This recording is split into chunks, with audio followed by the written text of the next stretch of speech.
મોરબી શહેરમાં શોભેશ્વર રોડ પર યુવાનના હત્યા કેસમાં 4 આરોપીને પોલીસે ઝડપી લીધા।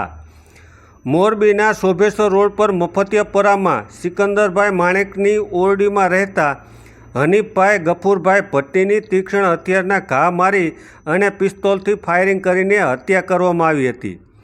આરોપી ફારૂક ભટ્ટી ઇંગ્લિશ દારૂનો ગેરકાયદેસર ધંધો કરતો હતો અને તેના પર થતા પોલીસ કેસની બાતમી મૃતક હનીફભાઈ આપતો હોવાનો વહેમ અને ખાર રાખીને તમામ આરોપીઓએ એકસમ કરીને હત્યા કરી હતી।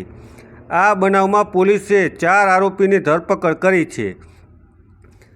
આરોપી ફારૂક અલ્લારખાભાઈ ઉર્ફે બટુક કવાલ ભટ્ટી અને સમીર જાકીર પીરજાદાને થાનગઢથી તેમજ આરોપી રિયાઝ ફારૂક ભટ્ટી અને નાજીરભાઈ દિલાવરભાઈ ઉર્ફે મુનાફ દિલાવરને મોરબી વાંકાનેર નેશનલ હાઈવે પર શક્તિ ચેમ્બર પાસેથી ઝડપી ધોરણસરની કાયદેસરની કાર્યવાહી હાથ ધરી છે। આ બનાવમાં મોરબી જિલ્લા ડીવાયએસપીએ પ્રેસ કોન્ફરન્સ યોજી હતી, ત્યારે શું છે સમગ્ર બનાવ, આવો સાંભળીએ।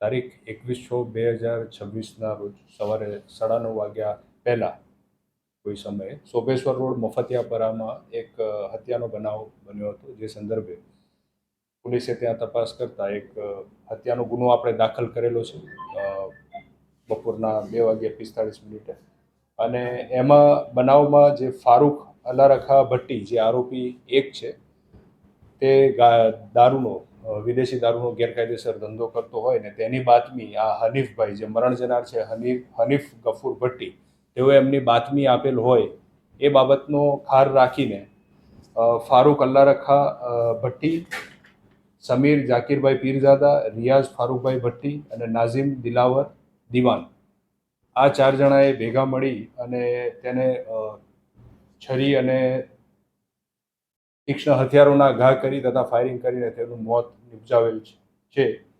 જે બાબતનો ગુનો Morbi city B division police સ્ટેશનમાં નોંધવામાં આવેલ છે। આ 4 આરોપી પૈકી ફારૂક ભટ્ટી તથા સમીર પીરજાદા એ બંનેની થાનગઢથી તેમજ રિયાઝ ભટ્ટી અને નાઝીમ આ બંનેની જે ધરપકડ છે એ અહીંયા શક્તિ ચેમ્બર પાસેથી વાંકાનેર નેશનલ હાઈવે પાસેથી બી ડિવિઝન પોલીસ સ્ટેશનના ડી સ્ટાફ તથા તેમના PIPSIએ ત્યાંથી તેમને પકડીને આગળની કાર્યવાહી કરી છે। વિરુદ્ધ જોરાવરનગર તથા થાનગઢમાં અલગ અલગ બોડી ઓફેન્સીસની અલગ અલગ કલમો હેઠળ ગુના નોંધવામાં આવેલા છે તથા પ્રોહિબિશનના પણ ગુના નોંધવામાં આવેલા છે। આમાં જે આરોપી છે તેમાં ફારૂક તથા જે રિયાઝ તે બંને બાપ દીકરા થાય છે તથા જે આ મરણ જનાર છે તે ફારૂકના કાકા થાય છે। હથિયારના 15 થી 20 જેટલા ઘા મારીને હત્યા નિપજાવેલ છે। તેમાં છરી અને જે ધાર્યું જે છે એ કબજે લેવામાં આવેલ છે તથા એક પિસ્ટલ કબજે લીધેલી છે। 3 ખાલી કાર્ટ્રીજ અને એક લાઈવ કાર્ટ્રીજ પણ કબજે લીધેલી છે પોલીસે, અને જે પિસ્ટલ છે એ ગેરકાયદેસરની છે।